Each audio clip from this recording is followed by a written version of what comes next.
Hello, everyone. So, the government has just rolled out its big plan for the country, Budget 2026. You're probably wondering, with all the complicated numbers and official sounding terms, what does this actually mean for you, me, and our families? Well, today we're going to cut through all the jargon and get straight to the point. Let's find out what's in it for us, La. You know, the world's economy right now feels a bit like a stormy sea, doesn't it? There are all these tariff wars and a lot of uncertainty.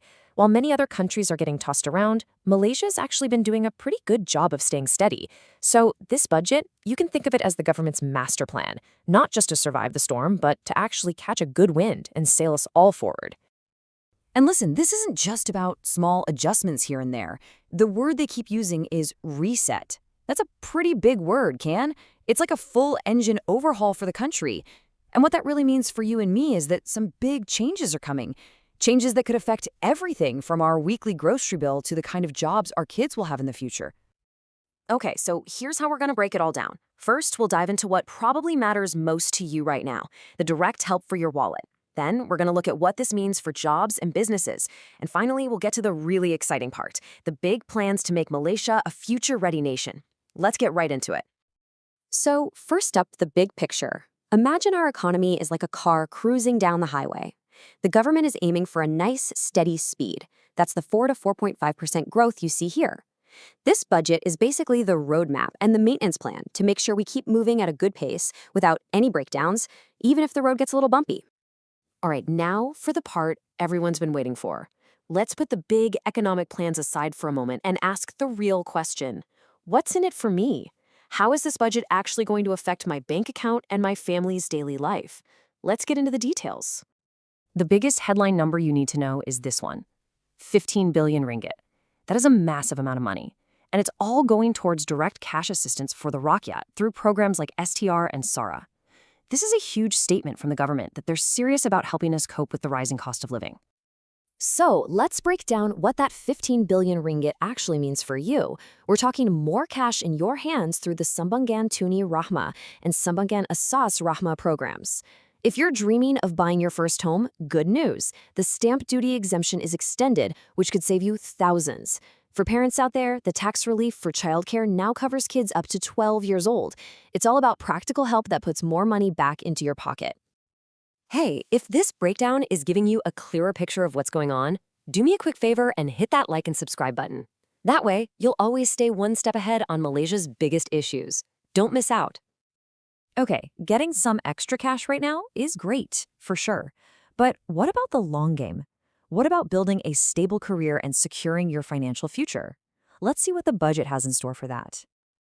You might have heard this acronym, TVETs, being thrown around. It stands for Technical and Vocational Education and Training. Simply put, it's hands-on skills training for the jobs of the future. The government is pumping a whopping 7.9 billion ringgit into this. Why? Because they want to make sure Malaysians have the real practical skills that top industries are desperate for right now.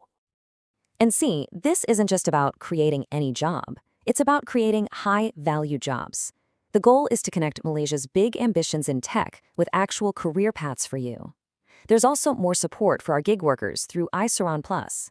And for all you aspiring entrepreneurs, there's a massive 50 billion ringgit in loans and support to help you start and grow your own business.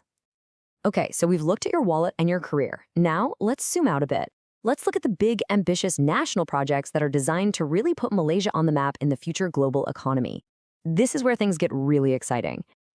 Artificial intelligence, or AI, is changing everything. And the plan is for Malaysia to be a leader, not a follower. This timeline shows a clear roadmap. We're investing billions in research. And by 2026, we'll have our own sovereign AI cloud.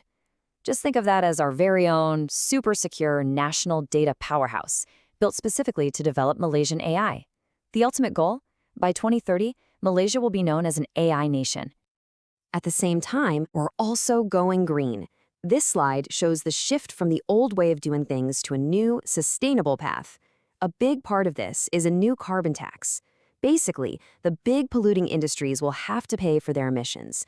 Now, that might mean some prices could go up a little, but the bigger goal here is a cleaner, healthier Malaysia for our children.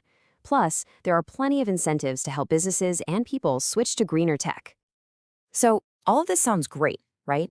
a high-tech, green future with more cash aid and better jobs. But it also sounds really, really expensive, which, of course, brings us to the big question that's probably on your mind. Exactly. How are we going to pay for all of this? Where is the money coming from? It's a perfectly fair question, and the government has actually laid out a pretty clear answer in the budget. One of the most surprising answers is this number right here, 15.5 billion ringgit. This is how much the government says it has recovered just in the last 2 years by cracking down on corruption and stopping financial leakages. That's a huge amount of money that's now being put back to work for us, the Rakyat. The other key part of the plan is making our subsidies smarter. By making sure subsidies are targeted, the government is saving another 15.5 billion ringgit every year. The logic is simple, right? Stop wasting money on subsidies that go to big corporations or non-Malaysians, and instead redirect every single ringgit of those savings to the Malaysians who actually need the help the most. So when you put it all together, you can see why the government is calling this the Rakyat's Budget. It's really a balancing act, trying to help us with our immediate needs today, while also investing in a stronger, better Malaysia for tomorrow. So, if you're going to take away just a few things from our chat today, let it be these 4 main goals. 1. Easing the cost of living for you. 2. Creating better jobs and business opportunities. 3. Investing in a high-tech, green future. And 4. Making sure our country's finances are managed properly and with integrity. Thanks so much for sticking with me. You know, being an informed citizen is more important than ever. If you agree, join the thousands of Malaysians in our community who want clarity, not confusion. Just tap that like button, hit subscribe, and let's keep making sense of these big issues together. And I think this quote from the Prime Minister's speech really captures the spirit of what this budget is trying to do. It's about choosing the harder path now because it leads to a better destination. A destination where our nation grows stronger and every single person's standard of living is raised up. So there you have it, our deep dive into Budget 2026. It's a bold plan, full of direct help for our wallets and some very big dreams for the future. But now, the final question is really for you. Is this the budget that you think Malaysia needs right now? Let me know your thoughts in the comments below. Thanks for watching.